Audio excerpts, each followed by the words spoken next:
से आर्टिकल 19 क्यों महत्वपूर्ण आर्टिकल्स है? इसलिए महत्वपूर्ण है कि आपको ध्यान रखेंगे, फंडामेंटल राइट आपको भारतीय संविधान के द्वारा तो दिया गया ही है, ठीक है। साथ में आर्टिकल 19 जो है अपने मूलभूत अधिकारों को और भी बहुत अधिक मतलब गारंटी देता है।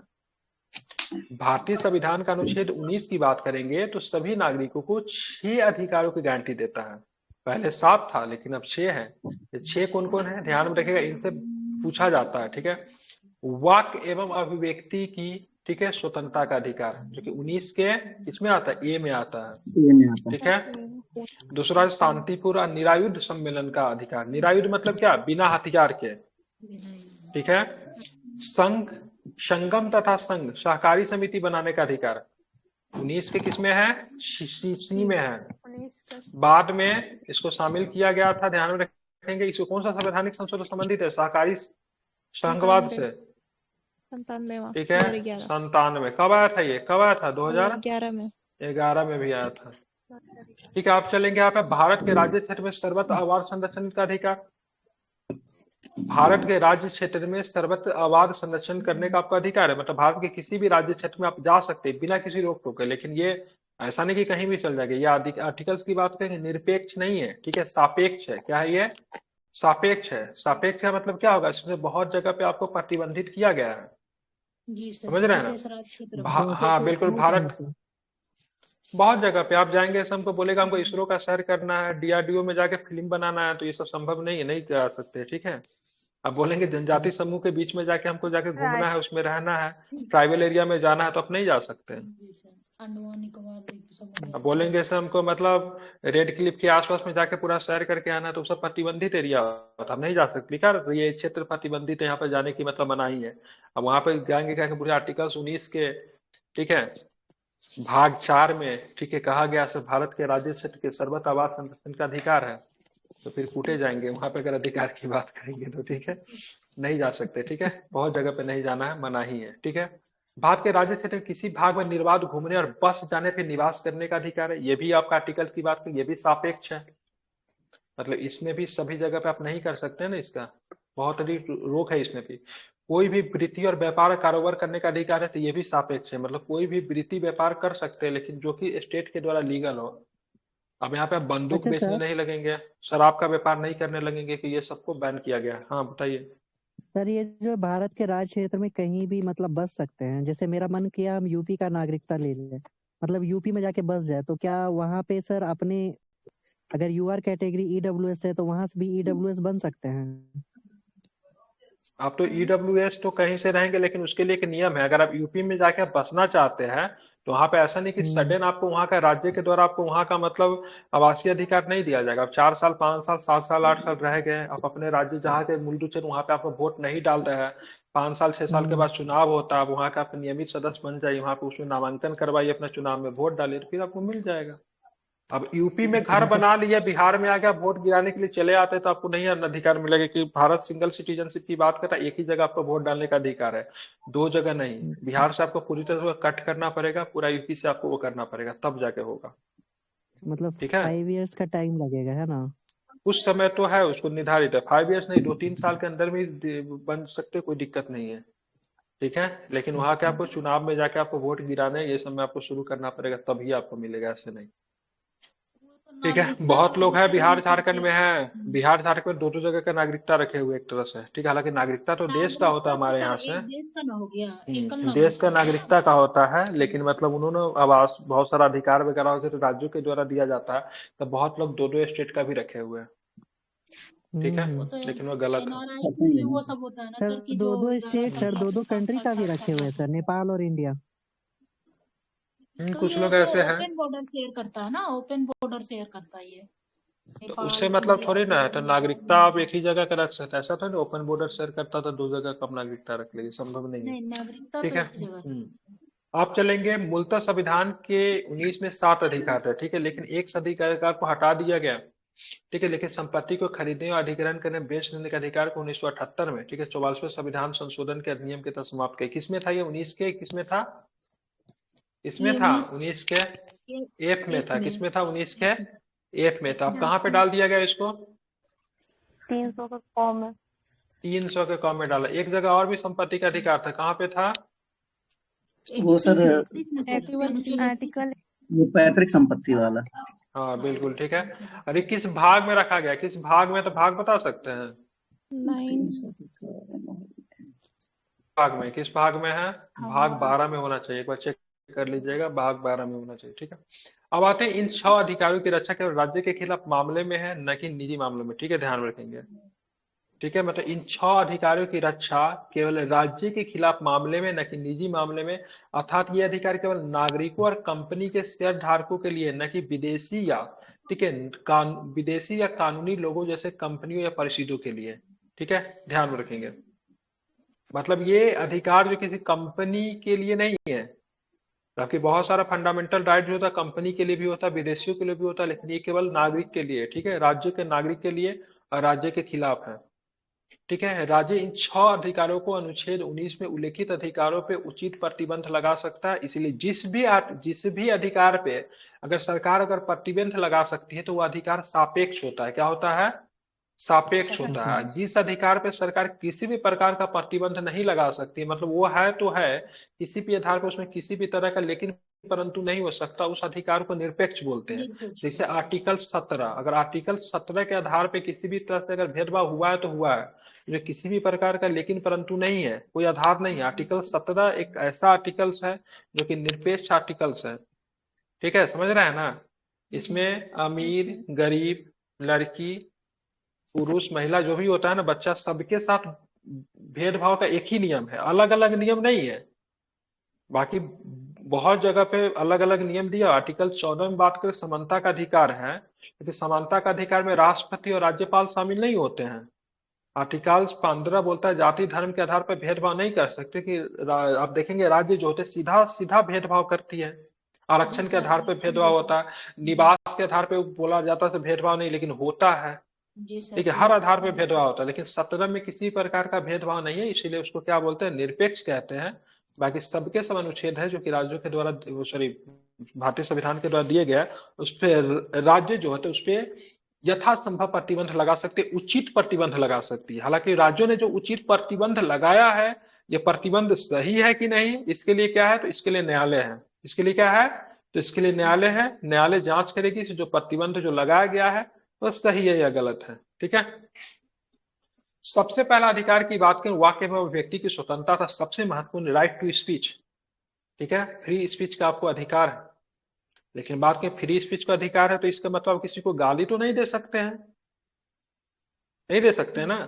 फ्री स्पीच में आप कुछ भी ऐसा नहीं बोलेंगे जिससे मतलब अवमानना हो किसी का, देश की अखंडता को चोट पहुंचे। तो इसमें देखिए सब कुछ लिखा होगा। यह प्रत्येक नागरिक को अभिव्यक्ति दर्शाने, मत देने, विश्वास एवं अभियोग लगाने की मौखिक, लिखित, छिपे हुए मामलों पर स्वतंत्रता देता है। उच्चतम न्यायालय ने वाक्य एवं व्यक्ति की स्वतंत्रता में निम्नलिखित सम्मिलित किया। क्या क्या है इसमें? तो ध्यान रखिए, इससे जो प्रश्न पूछा जाता है, अपनी या किसी अन्य विचारों को प्रसारित करने का अधिकार, अपने या किसी अन्य विचारों को प्रसारित करने का अधिकार है। अब ऐसा नहीं कि कोई व्यक्ति अगर मोदी जी का प्रशंसक है तो कोई जरूरी नहीं कोई व्यक्ति मोदी जी का विरोधी भी हो सकता है। इसका मतलब मोदी जी ऐसा नहीं कि कुछ ऐसा, बीजेपी की गवर्नमेंट है तो कुछ ऐसा नियम पास करेगी अपने विरोधी को बंद कर देगा, ऐसा नहीं। सभी व्यक्ति को अपना विचार प्रस्तावित करने का, प्रसारित करने का अधिकार है। प्रेस की स्वतंत्रता, द वीवीआई आर्टिकल्स बहुत इंपॉर्टेंट है। प्रेस की स्वतंत्रता बहुत इंपॉर्टेंट आर्टिकल्स है, जो कि आपको किसमें मिलता है? वाक्य एवं अभिव्यक्ति की स्वतंत्रता, जो कि 19 के 1 में है। इसी में आपको प्रेस की स्वतंत्रता का अधिकार है। व्यवसायिक विज्ञापन की स्वतंत्रता, ठीक है, देखते हैं हम प्रचार करते रहते दिन भर से और भी लोग शामिल हो जाए, ये मेरा मौलिक अधिकार है। व्यवसायिक विज्ञापन की स्वतंत्रता का अधिकार है, कोई भी आदमी प्रचार कर सकता है अपने व्यवसाय का, ठीक है। फोन टैपिंग के विरुद्ध अधिकार, अगर कोई व्यक्ति अगर आपका फोन टैप कर रहा है, ठीक है, तो आपके फंडामेंटल राइट का क्या हनन है, ठीक है, वो सारे के सारे इसी में आते हैं।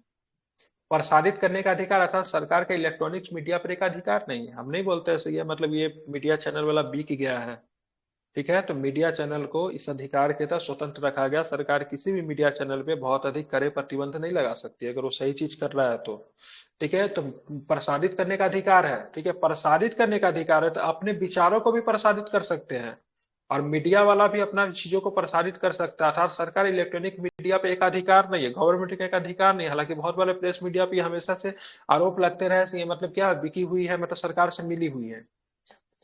किसी राजनीतिक दल या संगठन द्वारा आयोजित बंद के खिलाफ का अधिकार है। ठीक है, ये भी ध्यान में रखेंगे। सरकारी गतिविधियों की जानकारी का अधिकार है, लेकिन बंद का खिलाफ अधिकार है, लेकिन ताला बंद करने का अधिकार नहीं है। ठीक है, किसी फैक्ट्री सर को जाके हड़ताल ताला बंद करना अधिकार नहीं है। ठीक है, क्या बोलते हैं उसको, हड़ताल हड़ताल हड़ताल करना का अधिकार नहीं है। हाँ, हड़ताल का अधिकार नहीं, ताला नहीं मार सकते। ठीक है, ये सब चीज ध्यान में रखिएगा। ठीक है, समझ रहे हैं ना। सर। शांति का अधिकार है। अब शांति के अधिकार के तहत ही होता है ना। सर रात में देखिएगा 12 बजे की 11 बजे के बाद मतलब वो बोल देता अपना बाजा वगैरह स्पीकर नहीं नहीं बजाना है। बजाना, ठीक है, स्पीकर वगैरह नहीं बजाना है। ठीक है, साउंड पॉल्यूशन नहीं कर सकते। हाँ बिल्कुल। तो इसमें शांति का अधिकार है। किसी अखबार पर पूर्ण प्रतिबंध के विरुद्ध अधिकार है, नहीं लगा सकते। प्रदर्शन एवं विरोध का अधिकार है, लेकिन हड़ताल का अधिकार नहीं है। Point to be noted. ठीक है, हड़ताल नहीं कर सकते। इसीलिए देखिएगा कोई भी मजदूर वगैरह से हड़ताल करता है, ठीक है, फैक्ट्री वगैरह बंद कर देता है, तो उसको पुलिस आके पीट देती है। ठीक है, इसीलिए अब यहाँ पे देखेंगे, राज्य वाक एवं अभिव्यक्ति की स्वतंत्रता पे उचित प्रतिबंध लगा सकता है। ये प्रतिबंध लगाने का आधार इस प्रकार है, भारत की एकता एवं संप्रभुता। कोई आदमी स्पीच दे रहा है, उसे भड़काऊ भाषण दे रहा है, भारत को दो राज्यों में बांटने की बात कर रहा है, तो ऐसे व्यक्ति पे तुरंत उसको गिरफ्तार किया जाएगा। उस पे कौन सा एक्ट लगा दिया जाएगा, यूपीए लगा दिया जाएगा, यूपीए। ठीक है, राज्य की सुरक्षा की बात आ जाए, विदेशी राज्यों से मित्रवत संबंध। अब कोई आदमी दिन भर मतलब फेसबुक पे जाके मतलब कंटिन्यू मतलब ऐसा काम करता है जिससे मतलब हमारा किसी राज्यों के साथ मतलब संबंध खराब हो रहा है। ठीक है, तो वैसे वैसे रीजन पे भी चीजें हो सकती है। सार्वजनिक आदेश जारी हो जाए, नैतिकता की स्थापना के लिए, न्यायालय की अवमानना हो, किसी अपराध में संलिप्तता, इन आदि पे मतलब राज्य चाहे तो रोक लगा सकता है। आप देखेंगे, शांतिपूर्ण सम्मेलन की स्वतंत्रता हमारा दूसरा अधिकार था। किसी भी नागरिक को बिना हथियार के शांतिपूर्ण संगठित होने का अधिकार है। इसमें शामिल सार्वजनिक बैठकों में भाग लेने का अधिकार एवं बात करेंगे तो इसमें प्रदर्शन करने का भी अधिकार है। इस स्वतंत्रता का उपयोग केवल सार्वजनिक की भूमि पर, ठीक है, हथियार की किया। ध्यान में रखिएगा, किस भूमि पे, सार्वजनिक भूमि पे। अगर कोई व्यक्ति जाके रेल को रोकता है, सड़क पे जाके तोड़फोड़ करता है, तो पुलिस उसको पीटती है, पिटती है ना। तो जी तुमको क्या करना है, तुमको मतलब विरोध करने का अधिकार है, लेकिन शांतिपूर्वक। शांतिपूर्ण, लेकिन शांति रूप से सार्वजनिक भूमि पर जाओ ना। दिल्ली का रामलीला मैदान बना हुआ है, प्रगति मैदान बना हुआ, जाके वहां पे बैठ के करो, कोई दिक्कत नहीं है। पटना के गांधी मैदान में करो। अब पटना के बीच चौराहा पे तुम मतलब बैठ के अधिकार कर रहे हो, तो एक अधिकार को मनवाने के लिए कितने लोगों का अधिकार तोड़ रहे हो। लोगों को दिक्कत हो रहा है तो कहीं तो लोगों का भी तो और भी बहुत सारा अधिकार इसमें खत्म हो रहा है। तो एक फंडामेंटल राइट को मनवाने के लिए, पूरा करने के लिए दूसरे का शोषण हो रहा है, तो ये भी मतलब सही नहीं है।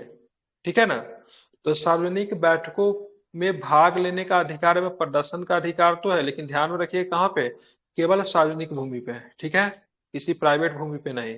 और सार्वजनिक भूमि के अंदर ये नहीं, सर रोड किसी का बाप का नहीं, ऐसा नहीं कह सकते। रोड भी सार्वजनिक है, रोड सार्वजनिक है, लेकिन रोड को अगर आप जाम करते हैं तो बहुत सारे लोगों को दिक्कत होगा। वो भी मतलब एक तरह से उनके भी फंडामेंटल राइट का हनन है, उसको भी एक जगह से दूसरे जाना है। ठीक है, स्वच्छ यातायात का अधिकार है, सर्वत्र यातायात का अधिकार है, सब तो बाधित हो रहा है ना। समझ रहे हैं ना, हथियार के बिना किया जा सकता, विदाउट हथियार का यह व्यवस्था हिंसा व्यवस्था गलत संगठन में सार्वजनिक शांति भंग के लिए नहीं है। इस अधिकार में हड़ताल का अधिकार शामिल नहीं है।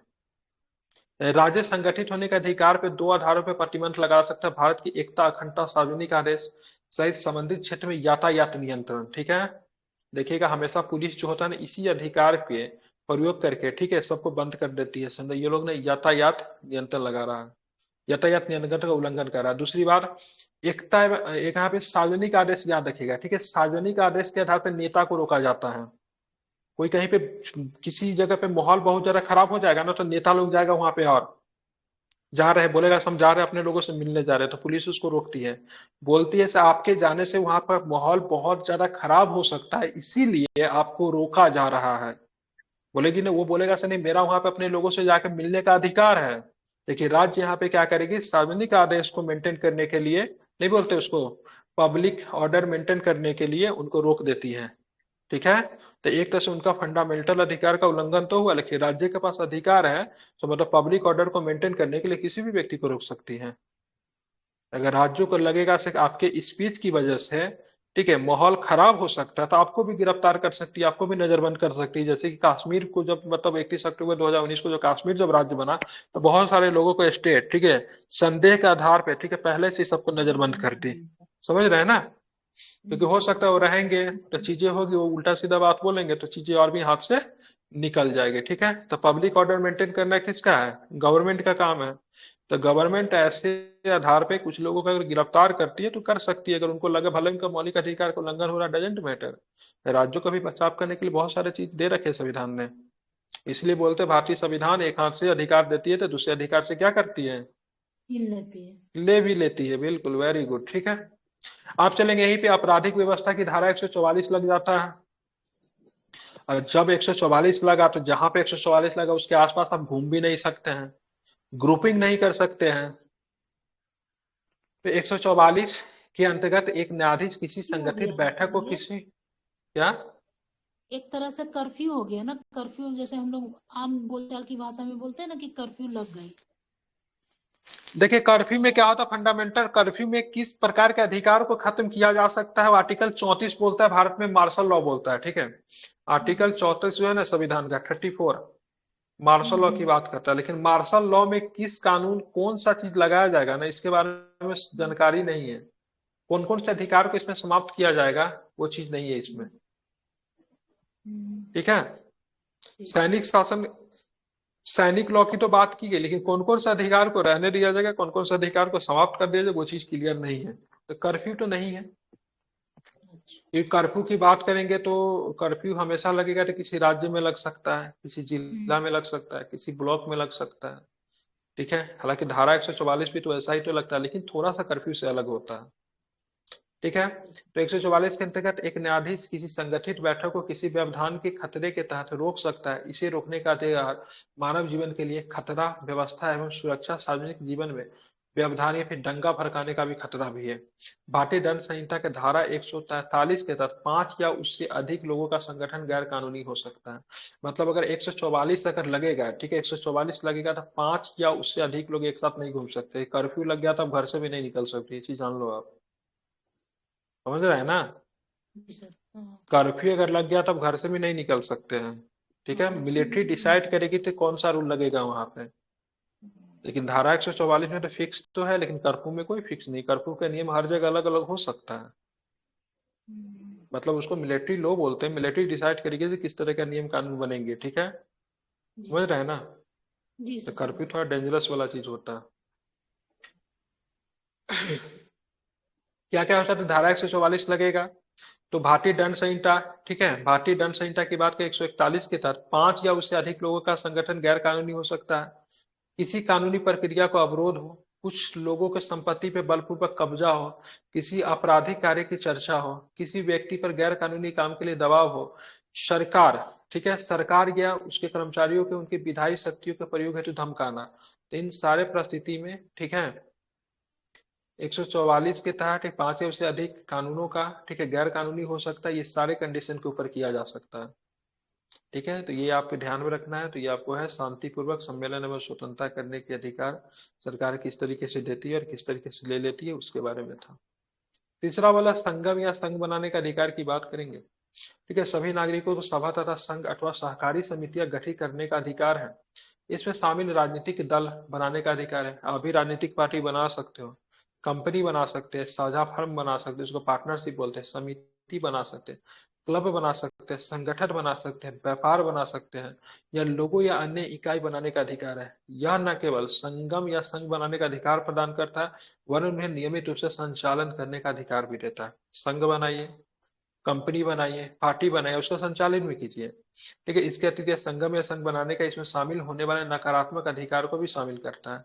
इस अधिकार पर भी राज्य द्वारा युक्ति संगत प्रतिबंध लगाया जा सकता है। अब हमें ग्रुप बना लिया जहाँ पे मतलब रोज रोज देश तोड़ने की बात करें, हम बना ले ग्रुप, मतलब क्या बोलूं, ठीक है, कुछ भी बना ले। आतंकवादी समूह भी चाहेगा तो संघ बना सकता है आतंकवादियों का, तो थोड़ी ना बोलेगा हमको संघ बनाने का अधिकार है इसलिए हम आतंकवादी का समूह बना लिए हैं। ठीक है, तो ऐसा कोई नहीं बना सकता। ठीक है, वो जस्टिफाई होना चाहिए, सही होना चाहिए, कोई भी कुछ भी नहीं बना सकता। इस तरह किस आधार पे मतलब सरकार संगम संघ बनाने के अधिकार को खत्म कर सकती है, तो भारत की एकता एक खंड एकता एवं प्रभु संप्रभुता पे एक रोक लगा, जैसे अभी बात करेंगे, एक पार्टी को बैन किया गया है, इसका नाम क्या था, तारीखे करके कुछ पार्टी का नाम था, ठीक है, क्या नाम था, हुरियत, तरीके हुरियत करके जम्मू कश्मीर को कोई पार्टी था, वो भी तो पार्टी ही था ना। तो वो भी तो मतलब इसी अधिकार का प्रयोग करके, इसी अधिकार का प्रयोग करके वो पार्टी बनाया होगा, लेकिन वो किस चीज में इन्वॉल्व हो गया, तो भारत की एकता संप्रभुता को तोड़ना चाहता है, उस चीज में इन्वॉल्व हो गया, तो भारत सरकार इसको आधार बना के उसको क्या कर दी, बैन कर दी। सार्वजनिक, ठीक है, आदेश एवं नैतिकता, इन प्रतिबंधों के आधार पर नागरिक को कानूनी प्रक्रिया के तहत कानून समस्त उद्देश्यों के लिए संगम या संघ बनाने का अधिकार, तथापि किसी संगम की स्वीकार्यता मूल अधिकार नहीं है। किसी संगम की स्वीकार्यता की बात करेंगे तो मूल अधिकार नहीं है, ये भी आपको ध्यान में रखना है। उच्चतम न्यायालय ने व्यवस्था दी कि श्रम संगठनों के मोल भाव करने, हड़ताल करने एवं तालाबंदी करने का कोई अधिकार नहीं है, ठीक है, ध्यान में रखिएगा। ये किस राज्य में था, केरल वाला कोई केस निकल के आया था जिसमें बोला था हड़ताल करने का अधिकार नहीं है। हड़ताल के अधिकार को उपयुक्त औद्योगिक कानून के तहत नियंत्रित किया जा सकता है, ध्यान में रखिएगा। तो जो मजदूरों का जो संघ जो होता है उनको तालाबंदी करने का अधिकार नहीं है, हड़ताल करने का अधिकार नहीं है, मोल भाव करने का अधिकार नहीं है, ठीक है, इसको आपको ध्यान में रखना है। अब यहाँ आबाद संरचना की मतलब क्या था, सो रहा है कि मैं ऐसा तो नहीं, मैं खुद ही पढ़ रहा हूँ, जगे हुए ना आप लोग। नहीं सर, सब लोग हाँ जागा हुआ है। सर। ठीक है, आबाद संरचना की स्वतंत्रता है, ठीक है, आबाद संचरण, ठीक है, मतलब बिना रोक टोक के आपको कहीं भी, ठीक है, संचरण करने की आपके पास स्वतंत्रता है, लेकिन इसमें भी मतलब सरकार रोक लगा देती है, कैसे लगा देती देखेंगे। दूसरी बात, ये स्वतंत्रता केवल नागरिकों को प्राप्त है, ठीक है, ये भी ध्यान में रखेंगे। यह स्वतंत्रता प्रत्येक नागरिक को देश के किसी भी हिस्से में संचरण का अधिकार प्रदान करती है। वो स्वतंत्रता पूर्वक एक राज्य से दूसरे राज्य में या फिर एक राज्य से दूसरे स्थान पर संचरण कर सकता है। यह अधिकार इस बात को बल देता है कि भारत के सभी नागरिकों के लिए एक है। इनका उद्देश्य राष्ट्रीय सोच को बढ़ावा देना, न कि संकीर्णता को। अगर मान लीजिए किसी व्यक्ति को एक राज्य से, हालांकि 19 के यह ध्यान में रखिएगा, 15, 16, 19, 29, 30 ये आर्टिकल्स केवल भारतीयों को प्राप्त है, ठीक है। 19 के अंतर्गत जितने भी प्रकार के आर्टिकल्स होते हैं ना, वो सारे के सारे केवल केवल भारतीयों को ही प्राप्त है, ठीक है। ये आर्टिकल्स आबाद संरक्षण की स्वतंत्रता का अधिकार देता है। तो ये क्या है, ये एक तरह से भारत की फर्टिनिटी को, भारत की एकता को बढ़ाने का अधिकार देता है। अब आप बिहार में रहते हैं, आप चल जाइए मेघालय के किसी गाँव में जाइए, आप लोग में क्या कॉमन होगा, आप ना तो आप उसका भाषा समझ सकते हैं, ना आपको ड्रेस समझ में आता है, ना उसकी कुछ खान पान समझ में आता है, लेकिन एक चीज आप में कॉमन है। क्या कॉमन है आप में, आप दोनों को दोनों क्या है, तो आप दोनों को दोनों भारतीय हैं। भारतीय। तो क्या हुआ, कोई भी आपको नागरिक दोनों में कहीं भी एक जा चीज, करके नौकरी भी कर सकता है सर, फिर वहां वो बिल्कुल, रहता तो भी है। बिल्कुल, तो इसमें क्या चाहिए, कॉमन कॉमन फैसिलिटी तो ला दिया ना। तो ये अनुच्छेद जो है एक तरह से लोगों में मतलब क्या चीज का मतलब विकास करता है, तो एक तरह से आप देखोगे फर्टिनिटी का विकास करता है, जबकि संकीर्णता को मतलब रोकता है, ठीक है, समझ गए। अब बात करें, ये स्वतंत्रता का उचित प्रतिबंध लगाने के दो कारण है, आम लोगों का हित और किसी अनुसूचित जनजाति की सुरक्षा का हित। अब आप में से कोई लोग जिद्दी होंगे, बोलेंगे सर नहीं हम जाते हैं, ठीक है, मेघालय का जो कौन सा जनजाति है, तो कोई भी जनजाति ले लीजिए, उनके बीच में जाके घर बना के रहेंगे, और उसके बीच में घर जाकर रहेंगे, बेचारा अनुसूचित जनजाति का बहुत उसकी सुरक्षा का हित का बात हो जाएगा, ठीक है। वो आपके साथ सरवाइव नहीं कर पाएगा, क्योंकि आपका नीति और उसमें जो वो स्पीकर जानता नहीं है, मोबाइल फोन जानता नहीं है, ठीक है। हम लोग मोबाइल फोन पे गाना सुनेंगे, स्पीकर बजाएंगे, वो कंफ्यूज हो जाएगा, ठीक है। तो वैसे कंडीशन, वैसे हित, उसके हित को रक्षा करने के लिए भारत सरकार, सरकार नहीं, कोई भी सरकार, ठीक है, भारत सरकार डजेंट मैटर, ठीक है, कोई भी सरकार, राज्य के अंतर्गत राज्य सरकार, केंद्र सरकार बहुत सारा इंस्टीट्यूशन वगैरह सब चलाता है। तो आबाद संरक्षण की स्वतंत्रता के अधिकार को बाधित कर सकता है, मतलब जो क्षेत्र एसटी क्षेत्र घोषित होगा, ठीक है, वहां पे आप नहीं जा सकते हो, क्योंकि आप जाएंगे तो वो लोग नहीं समझ पाएंगे। आप कोई देखे रिसेंटली जारवा जनजाति से मिलने के लिए कौन लोग बेवकूफ लोग, अमेरिका का कोई आदमी चला गया था, उसको मार दिया। मार दिया अब था। इन लोग पे तो आप केस भी नहीं कर सकते हो, कौन बोला था आपको जाने के लिए, चोरी छिपे कोई चला जाता है किसी क्षेत्र में तो उस पर केस भी नहीं हो सकता है, ठीक है। तो इन सब क्षेत्रों में आप जाएंगे तो वो लोग क्या होंगे, भयभीत हो जाएंगे, आपसे डर जाएंगे, ठीक है। तो ऐसे कंडीशन में सरकार नहीं जा, नॉर्थ ईस्ट के बहुत सारे जगहों पे आपको यात्रा करने के लिए सरकार से आपको परमिट लेनी पड़ती है, जी सर, क्या इनर देनी लाइन पड़ती है? परमिट ले नहीं सकते। इनर लाइन परमिट बिल्कुल ब्रिटिश के समय का ही एक है। लक्षद्वीप में आप नहीं जा सकते हैं डायरेक्ट, वहां पे आपको गवर्नमेंट से परमिट लेनी पड़ती है। सरकार अभी उसको विकसित करने की कोशिश कर रही है ना, तो सबसे पहले तो परमिट लेने वाला कंडीशन को सबसे पहले हटाया। लक्षद्वीप में डायरेक्टली आप नहीं जा सकते विदाउट गवर्नमेंट के परमिशन से। उसी को बोलते हैं इनर लाइन परमिट। कब आया था इनर लाइन परमिट, जानते हैं कब का कानून है इनर लाइन परमिट? नहीं याद है सर। कोई आदमी?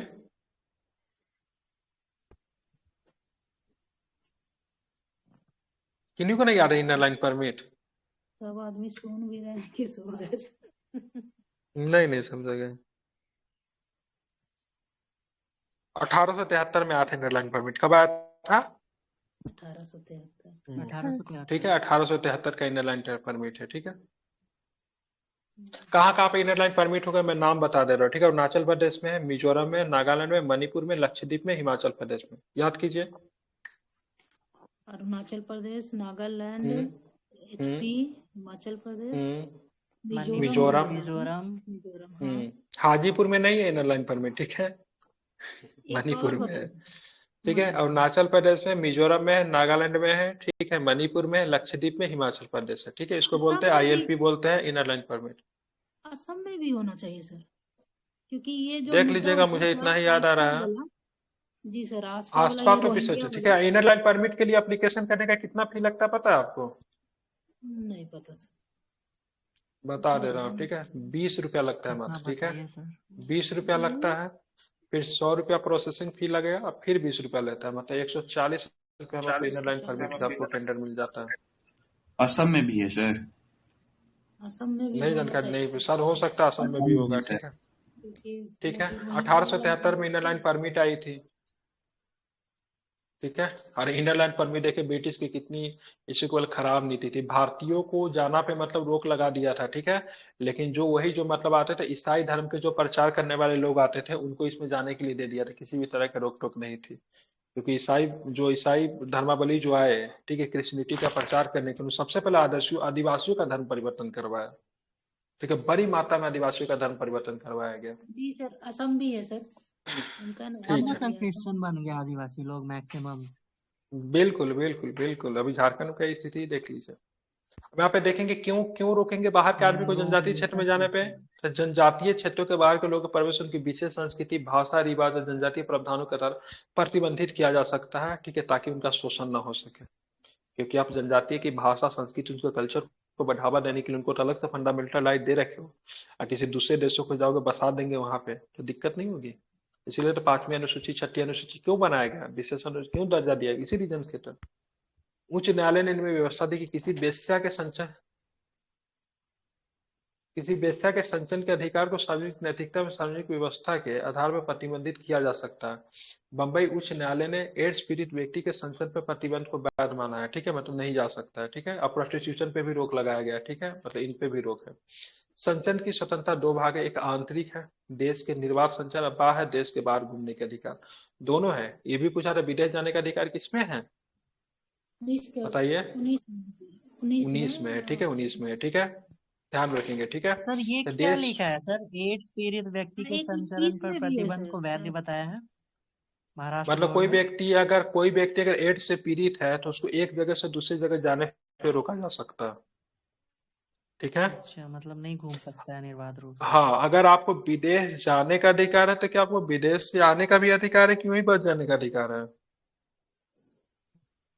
दोनों अब होगा। बिल्कुल ठीक है, अगर कोई व्यक्ति अगर विदेश जाने का अधिकार है तो उधर से आने का भी अधिकार है। ठीक है, क्योंकि एक अधिकार में दूसरा अधिकार छिपा है। 19 का एक क्या कहता है, बोलने का अधिकार है आपको। तो पर चुप संविधान में रहने का कहीं भी नहीं। चुप रहने का अधिकार नहीं गया, लेकिन चुप रहने का भी अधिकार है। जैसे आपको नहीं माने तो आप नहीं भी बोले।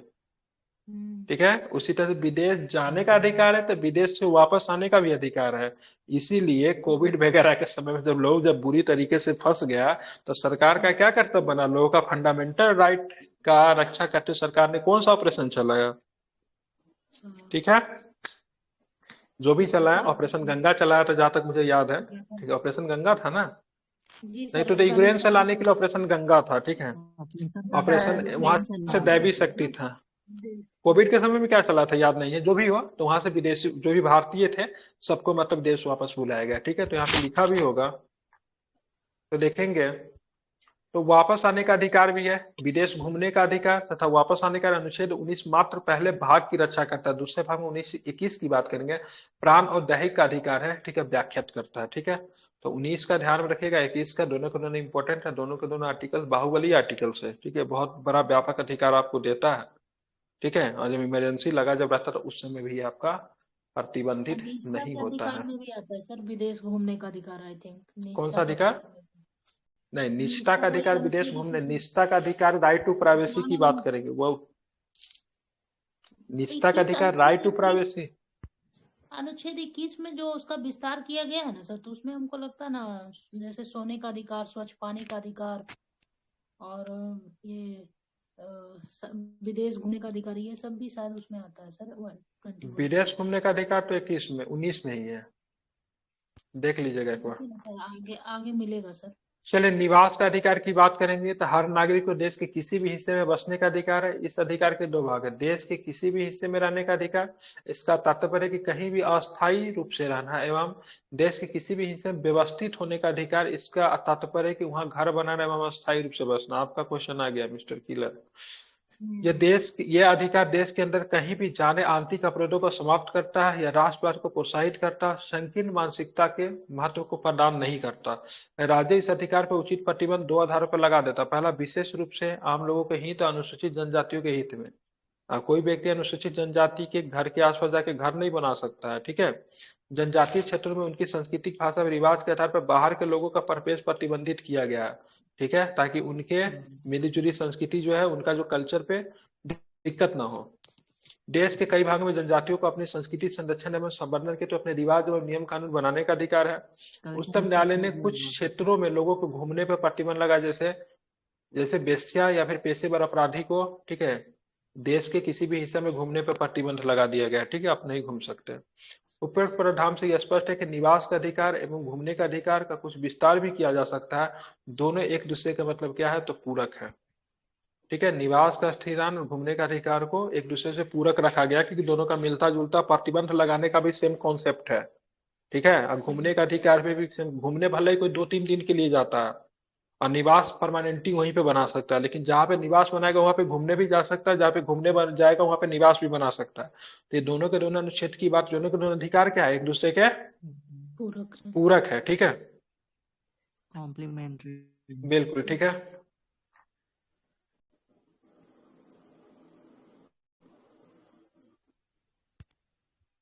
इसका कितना बच गया? अब लास्ट है क्या ये? जी सर, ये आपका 19 खत्म हो गया। अनुच्छेद हाँ, 20 19 में खत्म हो जाएगा। ठीक है, व्यवसाय आदि के स्वतंत्रता की बात करेंगे तो सभी नागरिकों के किसी भी व्यवसाय को करने, पेशा अपनाने, व्यापार शुरू करने का अधिकार है। यह अधिकार बहुत ही विस्तृत है, क्योंकि जीवन निर्वाह हेतु आय से संबंधित है। राज्य सार्वजनिक हित के प्रयोग पर युक्ति शक्ति प्रतिबंध लगा सकता है। इसके अतिरिक्त राज्यों के अधिकार है कि वह किसी पेशे या व्यवसाय के लिए पेशेगत या तकनीकी योग्यता को जरूर ठहरा सके। अब हम जाके कल बोलेंगे हम कल जाके हॉस्पिटल खोलेंगे, तो ये पॉसिबल नहीं है, क्योंकि मेरे पास डॉक्टरी, मेरे पास मेडिकल का डिग्री नहीं है। नहीं तो हर व्यक्ति डॉक्टर, हर व्यक्ति इंजीनियर बन जाएगा, फिर कैसा कैसा काम होगा आपको पता ही है। इसीलिए सरकार क्या बोलती है, इसके लाइसेंस जारी करती है। कोई भी व्यक्ति किसी भी अधिकार का अगर प्रयोग कर रहा है, पेशा करना चाहता है, उनसे संबंधित जो तकनीकी योग्यता उसके पास होना चाहिए। नहीं, जी सर, समझ रहे हैं ना? इसलिए देखिए कि साला झोला सब डॉक्टर सबको ठीक किया रहता है स्टेट। ठीक है, तुरंत पुलिस गिरफ्तार कर लेती है। किस अधिकार से तुम इलाज कर रहे हो? किसी व्यापार, व्यवसाय, उद्योग या सेवा को पूर्ण या आंशिक रूप से स्वयं जारी कर सकता है। मतलब स्वयं जारी कर सकता है। कोई व्यक्ति अगर मान लीजिए दूध का व्यापार कर रहा है, राज्य कल कह दे से भाई साहब दूध का व्यापार अब प्राइवेट लोग नहीं करेंगे, स्टेट खुद ही चलाएगी। दूध का व्यापार हम गलत एग्जाम दे, शराब का व्यापार समझ ले। सरकार शराब बेचती है कि नहीं बेचती है? जी सर, इसी अधिकार के तहत राज्य के पास वो अधिकार है, सो व्यवसाय, उद्योग एवं सेवा के पूर्ण आंशिक रूप स्वयं जारी कर सकती है। अब सरकार अब बोलती है भाई साहब शराब हम बेचेंगे, तो कोई दूसरा व्यक्ति नहीं कहेगा से नहीं नहीं शराब का तो व्यापार हम भी कर सकते हैं, क्योंकि मेरे पास मतलब क्या व्यवसाय का अधिकार है। तो गैर कानूनी हो जाएगा। ठीक है, शराब किसी आम लोगों के द्वारा नहीं बेचा जाएगा, शराब सरकार बेचेगी। बंदूक कौन बेचती है? गवर्नमेंट बेचती है, बिल्कुल सरकार बेचती है, लाइसेंस लेना पड़ता है। तो कोई व्यक्ति ये नहीं बोल सकता व्यवसाय का अधिकार है तो हम बंदूक बनाएंगे या बंदूक बेचेंगे, कत्ता बेचेंगे। संभव नहीं है कि व्यावसायिक अधिकार में ये सब अधिकार नहीं है, क्योंकि सरकार के द्वारा इसको प्रतिबंध किया गया। कुछ चीजों का व्यापार केवल सरकार करती है, सरकार के पास ये हित सुरक्षित है।